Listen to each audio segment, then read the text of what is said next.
Aunty कहने लगी, तू कहेगा तो मैं खुद बहू को लेकर तेरे पास आ जाया करूँगी।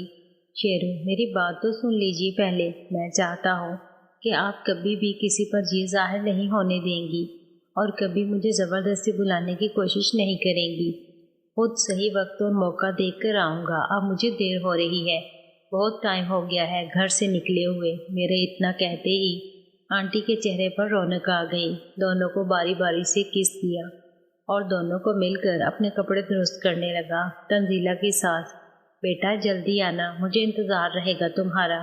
शेरू, जैसे ही मौका मिलेगा मैं चक्कर लगाने आ जाऊंगा। पहले ही आपको बहुत तकलीफ दी है। तंजीला की सास, ऐसी तकलीफ तो मैं हर बार लेने को तैयार हूँ, बस तुम आते रहना। इसके बाद मैं अपने घर के लिए निकल गया। मेरे आने के बाद नायला मामी और मायरा मामी की आपस में कुछ बातचीत हो रही थी। आओ ज़रा देखें, ये क्या है मायरा? तुझे पता है ना, वो मुझे माँ मानता है, फिर क्यों तुम उसके साथ ऐसी बातें कर रही थी? तुझे ज़रा भी ख्याल नहीं कि उसे कितना बुरा लग रहा होगा? क्या सोचेगा वो? और अगर वो तुझसे भी नाराज़ हो गया तो? मायरा मामी, तो आप सुन रही थी बाहर? अच्छा है, आपको पता चल गया। वो मुझसे ज़्यादा देर नाराज़ नहीं रह सकता। वो किसी से भी नाराज़ नहीं रह सकता। उसका दिल बहुत बड़ा है, वो जल्दी सबको माफ़ कर देता है, सब भुला देता है। वैसे भी उसे कैसे मनाना है मुझे अच्छे से पता है, पर मुझसे आपकी तड़प नहीं देखी जा रही बाजी। आप लाख मना कर लें, लाख छुपा लें, पर मैं अच्छी तरह ये जानती हूँ कि आपको उसकी ज़रूरत है। आप चाहे कह भी लें कि शेरू आपका बेटा है, पर इस बच्चे को तो अपने बाप का प्यार चाहिए ना। मायरा ने नायला के पेट पर हाथ लगाते हुए कहा। एक लम्हे के लिए नायला का चेहरा शर्म से लाल हो गया। मायरा, बाजी दीबा ने और मैंने अपने हिस्से का तो प्यार ले लिया, अब आपकी बारी है और मैं आपके साथ नाइंसाफ़ी नहीं होने दूंगी।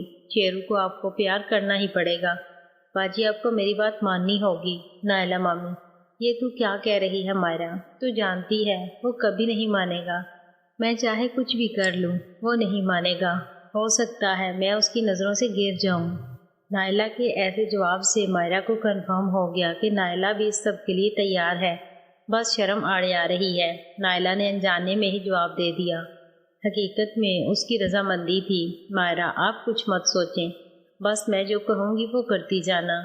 जल्दी ही आपके बच्चे को उसके पापा से मिला दूंगी। मायरा की बात पर एक बार फिर नायला शर्मा गई। नायला, मैं कुछ नहीं करने वाली। शेरू क्या सोचेगा मेरे बारे में? मायरा, आपको कुछ नहीं करना है, सब वैसा ही रहेगा जो आप पहले करती थी, मगर थोड़ा अलग अंदाज से। नायला मायरा की तरफ ना समझी भरी नज़रों से देखने लगी। मायरा, इसे ज़रा अपने जलवे दिखाओ बाजी, ताकि वो आपको इस नज़र से देखना शुरू कर दे। कभी अपने दुपट्टे का पल्लू गिरा दिया करो, कभी कमीज़ के ऊपर के बटन खोल लिया करो। अब इतना तो आप समझ सकती हैं कि औरत मर्द को कैसे राग़ब करती है। बस शेरू के साथ भी वैसा सब करना है आपने। और अब शर्म को संदूक में बंद करके ताला लगा दो, वरना यूं ही तरसती रह जाएंगी हमको देख देख कर। मायरा की बातों को गौर से सुनते हुए नायला मायरा की बात पर सोच रही थी, मगर जो बात आखिर में मायरा ने कह दी थी उससे तो नायला पानी पानी हो गई। इसका मतलब था कि मायरा ने सब देखा था कि नायला क्या करती है शेरू के कमरे के बाहर। नायला दर्द गंदी बातें करती है, मैं नहीं कुछ करने वाली, ये सब तू ही कर। इतना कहकर नायला जाने लगी तो पीछे से फिर मायरा ने आवाज़ लगाई। कुछ काम बातों से भी गंदे होते हैं बाजी, मगर उनमें मज़ा बड़ा आता है। मायरा की बात जाते जाते नायला ने सुनी और शर्माती मुस्कुराती बाहर निकल गई। नायला ऊपर ऊपर से तो मायरा को कुछ और कह रही थी, मगर अंदर से उसका दिल मायरा की बातों पर हामी भर रहा था। मायरा के मुंह से निकलने वाले अल्फाज जैसे उसके दिल की आवाज़ ही थे। नायला ने दिल से ठान लिया था कि वो वही सब करेगी जो भी मायरा ने कहा, मगर अभी भी नायला पर शर्म और रिश्तों की लाज हावी थी। अपने कमरे में बेड पर लेटी नायला मायरा की बातों को ही सोचे जा रही थी। नायला का दिमाग उसके दिल पर हावी होने लगता तो नायला का दिल शेरू और दीबा के सीन याद दिलवा कर और उसके दिमाग के चारों खाने चित कर देता। उधर मैं घर आ रहा था तो राजू मिल गया। राजू, मैं तेरी तरफ ही आ रहा था, मैं शहनाज को बता कर आया। पहले तो वो शहर काम करने और वहाँ रहने की बात पर राजी नहीं थी, मगर मैंने बता दिया कि तू भी वहीं होता है तो वो मान गई। शेरू, चलो ये अच्छा हुआ, अब उसके घर वालों को मनाना है। मैं कुछ करता हूँ, उसकी भी तो फिक्र मत करना। راجو اور میں گھر تک باتیں کرتے ہوئے آئے اور پھر وہ واپس چلا گیا۔ رات کا کھانا کھانے کے بعد میں سرور ماما کے پاس چلا گیا۔ وہ اپنے کمرے میں بیڈ پر بیٹھے ہوئے تھے۔ سرور ماما: آؤ شیرو، بیٹھو آج میرے پاس میرے کمرے میں، کوئی خاص بات ہے کیا؟ شیرو: آپ سے ملنے یہاں نہیں آ سکتا کیا؟ سرور ماما: یہ کیسی بات کر رہا ہے تو؟ سب تیرا ہی تو ہے بیٹا، میں نے تو اس لیے پوچھا کہ اگر تجھے کوئی بات کرنی ہوتی تو کھانے پر ہی کر سکتا تھا، مگر تو یہاں آیا ہے تو مطلب کچھ خاص ہی ہوگا۔ ہاں کچھ ایسا ہی ہے، اپنے وہ چچا نہیں ہیں جو ناظم صاحب کے ساتھ ہوتے ہیں؟ سرور ماما: کون، وہ خالد چچا؟ شیرو: جی وہی۔ سرور ماما: تو تجھے ان کی بیٹی پسند آ گئی؟ تیری پڑھائی بھی پوری نہیں ہوئی اور… شیرو: ان کی ایک بیٹی ہے شہناز، مگر بیٹا بھی تو وہ… میری بات تو سن لے پہلے آپ۔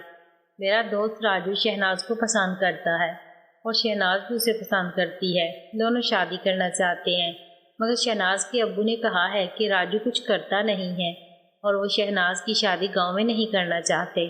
اس لیے میں نے سوچا ہے راجو کو انکل کی فیکٹری میں کام دلواؤں اور وہیں اس کے رہنے کا بھی بندوبست کر دوں۔ آپ کسی طرح شہناز کے ابو کو منا لینا۔ سرور ماما: بات تو خالد کی ٹھیک ہے اور تو نے بھی ٹھیک حل نکالا، مگر کیا راجو شادی کے لائق ہو گیا ہے؟ مطلب ابھی اس کی عمر ہی کیا ہے؟ شیرو: دونوں ایک دوسرے سے پیار کرتے ہیں، اگر ان کی شادی کسی اور سے ہو گئی تو دونوں ہی خوش نہیں رہ پائیں گے۔ پلیز آپ شہناز کے ابو کو سمجھا لینا، میں راجو کی سیٹنگ کروا دوں گا۔ سرور ماما: ٹھیک ہے، میں خالد سے بات کر لوں گا، وہ میری بات نہیں ٹالے گا۔ شیرو: تھینک یو، آپ بہت اچھے ہیں۔ سرور ماما: یہ بتا کہ تجھے بھی کوئی پسند تو نہیں آ گئی شہر میں؟ نائلہ مامی: آپ نہ میرے بیٹے کو بگاڑو جی، ابھی اس کی عمر ہی کیا ہے، جب شادی کا ٹائم آئے گا تو دیکھ لینا، میں چاند جیسی دلہن لاؤں گی اپنے بیٹے کے لیے۔ نائلہ مامی کچن کا کام ختم کر کے کمرے میں داخل ہوئی۔ دونوں کی باتیں سن کر بیچ میں کود پڑی۔ میں نے کچھ دیر دونوں سے باتیں کی اور اپنے کمرے میں آ گیا۔ کمرے میں آ کر میں نے انکل کو فون کیا۔ انکل: ہاں بیٹا، کہاں ہو؟ میں گھر آیا تو تم یہاں نہیں ہو۔ رخسانہ نے بتایا کہ تم گاؤں گئے ہوئے ہو، کب آ رہے ہو؟ شیرو: انکل گاؤں میں کام تھا، کل صبح آ رہا ہوں۔ انکل مجھے آپ سے ایک بات کرنی ہے۔ انکل: بولو بیٹا۔ شیرو: میرا ایک بچپن کا دوست ہے راجو، اسے آپ کی فیکٹری میں نوکری مل سکتی ہے کیا؟ میں نے اسے کہا ہے کہ اسے نوکری دلواؤں گا، ہو سکے تو آپ تھوڑی مدد کر دینا۔ انکل: یہ کیسی باتیں کر رہے ہو بیٹا؟ میں نے کہا تھا نا کہ تم بھی مالک ہو، سب کچھ تمہارا اور معید کا آدھا آدھا ہے، تم جسے چاہے نوکری پر رکھو، جسے چاہو نکال دو، تمہیں پورا حق ہے۔ تم اپنے دوست کو لے آنا اپنے ساتھ اور اسے جو نوکری دینی ہو خود ہی دے دینا۔ شیرو: نہیں انکل، ان باتوں کی کوئی سمجھ نہیں ہے، پلیز آپ اس کی قابلیت دیکھ کر خود ہی اسے کوئی نوکری دے دینا۔ میں نہیں چاہتا کہ وہ میرے نام کا فائدہ اٹھائے، اسے خود محنت کر کے قابل بننا ہوگا، تبھی وہ کچھ بن پائے گا۔ انکل بہت اچھے خیال ہیں بیٹا، بالکل اپنے باپ جیسے ہو تم اسے ساتھ لے آنا، میں اسے کوئی نہ کوئی کام دلوا دوں گا۔